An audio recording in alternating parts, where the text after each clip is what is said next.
Ankylosing spondylitis रीढ़ की हड्डी में होने वाली एक ऐसी बीमारी है जो लगभग हमारे रीढ़ की पूरी हड्डी मतलब कमर से लेकर गर्दन तक उसमें प्रभावित हो जाता है। और सबसे पहला इसका सिम्टम्स क्या होता है इसके बारे में आपको बता देते हैं। सबसे पहले जब दर्द होता है तो हमारे यहाँ पे ये हमारी रीढ़ की हड्डी होती है, इसका दर्द सेंटर में नहीं होकर के लेफ्ट में राइट में यहाँ पे होता है।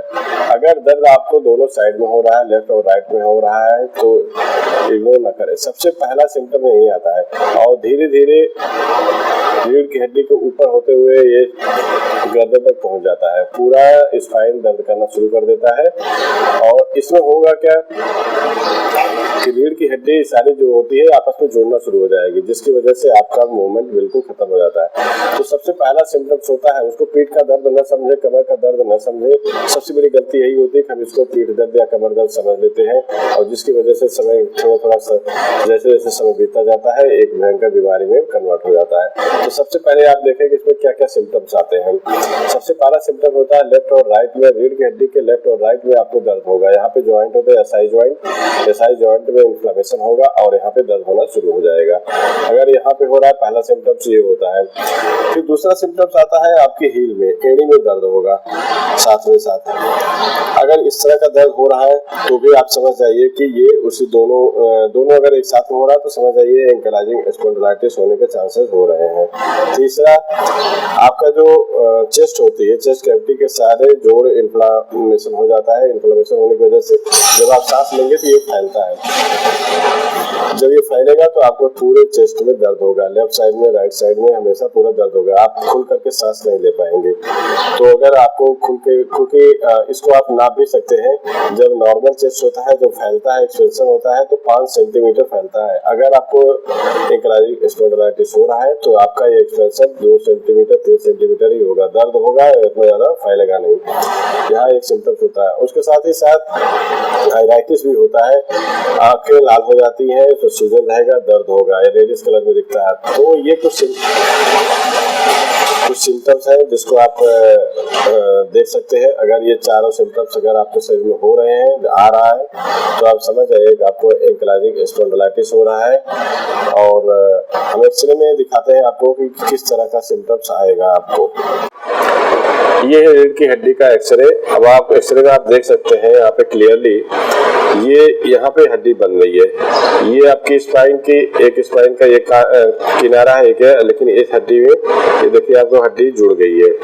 अब ये एक हड्डी ये है, एक हड्डी है, यहाँ पे आप देख सकते हैं ये जुड़ी हुई है, ये जुड़ गई है, नीचे जुड़ गई है। अब आप इसमें दूसरे साइड में देखिए ये लाइन पूरी आपको दिख रही है कि ये जहाँ पे यहाँ पे गैप होना चाहिए लेकिन यहाँ पे ये हड्डी जुड़ी हुई है, यहाँ भी जुड़ रही है। तो ये पूरे किनारा है, आपको पूरी हड्डी एक लाइन दिख रही है कि पूरी हड्डी जुड़ गई है ऊपर तक।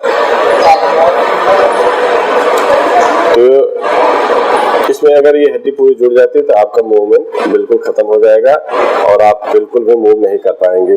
और इसी के साथ ही साथ अगर यही ऐसा सिम्टम आपको रीढ़ की हड्डी में जो मतलब सर्वाइकल में भी दिखने को मिलेगा। हम आपको सर्वाइकल दिखा रहे हैं।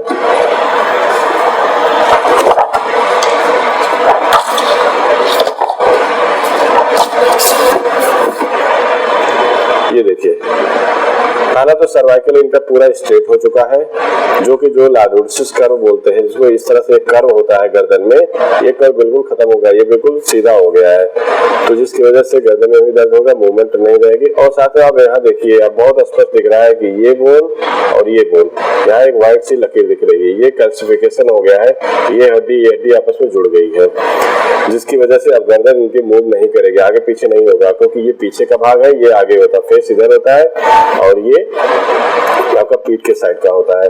अब यहाँ पे गर्दन आगे पीछे नहीं घूमेगी। ये यहाँ पे भी आप देख रहे हैं बीच में भी हल्का हल्का व्हाइटनेस आ रही है, इधर भी आ रही है, यहाँ भी आ रही है, यहाँ भी आ रही है बहुत ज्यादा। ये दोनों स्पाइन जो हड्डी होती है, हड्डी के बीच में व्हाइटनेस आ रही है। तो ये इसी तरीके से ये पूरी हड्डी आपकी जुड़ जाती है, तो गर्दन भी आपका लेफ्ट राइट या आगे पीछे बिल्कुल भी नहीं होगा, बिल्कुल स्टैचू बन जाएगा अगर आप इसको ध्यान नहीं दिए।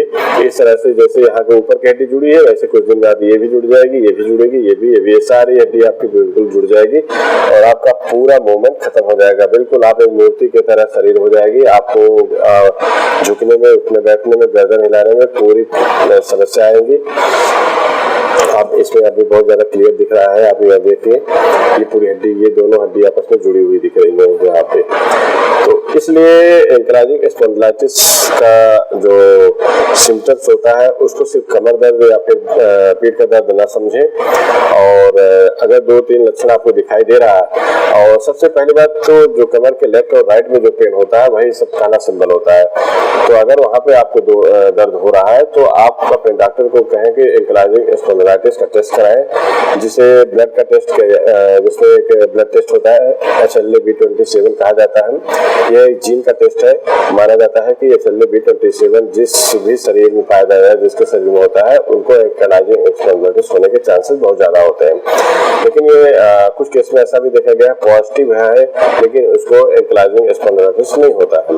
लेकिन 90% में ये होता है कि जिसपे ये जीन होगा उसको ये लक्षण जरूर आएंगे। तो अगर आपको AS पॉजिटिव आता है तो आपको किसी भी अच्छे डॉक्टर से, न्यूरोलॉजिस्ट से मिलना चाहिए और तुरंत अपना इलाज शुरू करना चाहिए। और उसके साथ साथ इसमें फिजियोथेरेपी और एक्सरसाइज, 90% रोल जो होता है एक्सरसाइज और फिजियोथेरेपी का होता है। अगर आप इसको करते रहते हैं तो AS पॉजिटिव होने के बावजूद भी आपको दर्द नहीं होगा, कोई दिक्कत नहीं आएगी। अगर आपने लापरवाही किया है और थेरेपी या फिर एक्सरसाइज नहीं किया तो ये पूरे आपके स्पाइन को अपने चपेट में ले लेगा और आपके कुछ सालों में जाते जाते आपके रीढ़ की हड्डी को पूरा बम्बू स्पाइन बना देगा। अगर ये वीडियो आपको पसंद आई हो तो इसको लाइक करें, हमारे चैनल को सब्सक्राइब करें। ऐसे ही हड्डी की छोटी छोटी प्रॉब्लम्स को हम शेयर करते हैं आप लोगों से। अगर आपको कोई प्रॉब्लम हो तो संपर्क जरूर करें।